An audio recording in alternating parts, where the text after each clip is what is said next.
Welcome. Today we're diving into one of the great fantasy epics, Book 1 of Edmund Spenser's The Faerie Queene. It's a foundational story about heroism, but it's also about making some really big mistakes and ultimately finding redemption.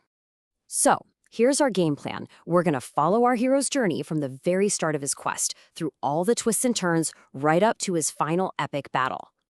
All right, Canto 1. Our story kicks off with a young knight. He definitely looks the part, you know?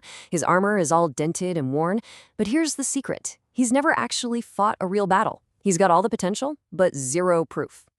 So our two main players are the Redcrosse Knight, who represents the virtue of holiness, and he's traveling with the lovely Lady Una, who is literally the embodiment of truth. And their mission? It seems pretty straightforward. Kill a dragon that's been terrorizing her kingdom. Almost immediately, though, they get lost. The knight ignores Una's warnings, truth is telling him it's a bad idea, and he charges into the wandering wood. There he faces his first challenge, a grotesque monster named Error. He manages to win, but it's a messy, disgusting fight. And this is where things really start to go wrong. They meet a guy named Archimago, who seems like a wise old hermit, but is actually a master of deception. That night, he uses dark magic to create a fake, lustful vision of Una, and just like that, he completely shatters the young knight's trust in her. So now we're in Canto 2. The knight, completely fooled and furious, abandons the real Una while she sleeps. This, right here, this is the single biggest mistake of his entire quest, because separating holiness from truth, well, that has some really dire consequences. Of course, the knight immediately finds a new companion, Duessa, who is pretty much everything she appears not to be. He's so smitten with her that he actually ignores a warning from a man who's been magically trapped inside a bleeding tree, who literally tells him, dude, she's a wicked witch. And this really shows you they're two different paths.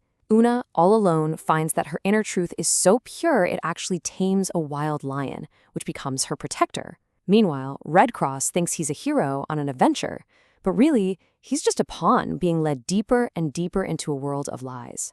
So this whole deception leads the knight into the next part of his journey, from Canto 4 all the way through 7. Duessa takes him to her home, the House of Pride. It's this magnificent-looking place, but it's built on a foundation of sand. Inside, he sees this wild parade led by the arrogant Queen Lucifera, and her advisors are the 6 deadly sins. The whole place is built on nothing but vanity and corruption, and our knight is just hanging out in the middle of it all. After he gets away from the House of Pride, the knight's journey hits absolute rock bottom. He foolishly drinks from an enchanted spring that just saps all of his strength. Then he takes his armor off and is immediately captured by a terrifying giant named Orgoglio. The giant throws him into a deep dungeon, and the Knight of Holiness is just left there to rot. His quest, his honor, his life, it all seems like it's completely over. But as Canto 8 begins, right when all seems lost, Una, who never gave up on him, finds the help that he so desperately needs. And who does she find? Prince Arthur. This guy is the real deal. He represents divine grace. He challenges Orgoglio and defeats the giant, not just with his sword, but with a blinding, holy light that erupts from his magic shield. Arthur frees Redcrosse, but our knight is just a shell of his former self. The poem calls him a walking skeleton. His pride has been totally shattered, which is good, but his spirit isn't healed, and he has one more demon to face, maybe the most dangerous one yet. He meets a figure called Despair, who uses cold, hard logic to convince the knight that his failures are so huge that suicide is the only honorable way out. He's about to do it, dagger in hand, when Una rushes in and snatches it away, saving him once again. So as we head into Canto 10, the crucial point is this. Being saved from physical death is not enough. The knight needs to be spiritually rebuilt from the ground up, and Una, his true guide, takes him to the one place that can heal him, the House of Holiness. Here, he gets completely re-educated in Christian virtues by 3 sisters, faith, hope, and charity. He goes through penance, heals his conscience, and in a vision on a mountain, he finally learns his true identity and his higher purpose. Now, in the final cantos, he's fully restored, body, mind, and spirit. And most importantly, he's finally reunited with truth. The knight is at last ready to finish the quest he started so long ago. The battle with the dragon is an incredible 3-day struggle. And get this, each time the knight falls, he's saved by a holy power source. First, the Well of Life, then the Tree of Life. It's a powerful symbol showing he can't win on his own. On the 3rd day, he finally achieves victory. So, with the dragon dead, holiness and truth are finally going to be united.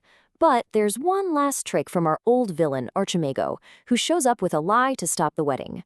This time, though, the knight trusts Una completely, and the deception just fizzles. It has no power.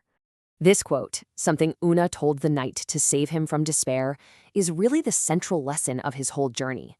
His final victory wasn't just his own.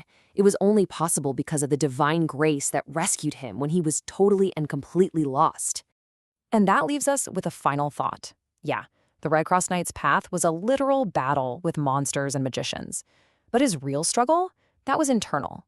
It was against his own pride, against falsehood, and against despair. And that's a timeless story about getting lost, finding help, and fighting your way back to what's true.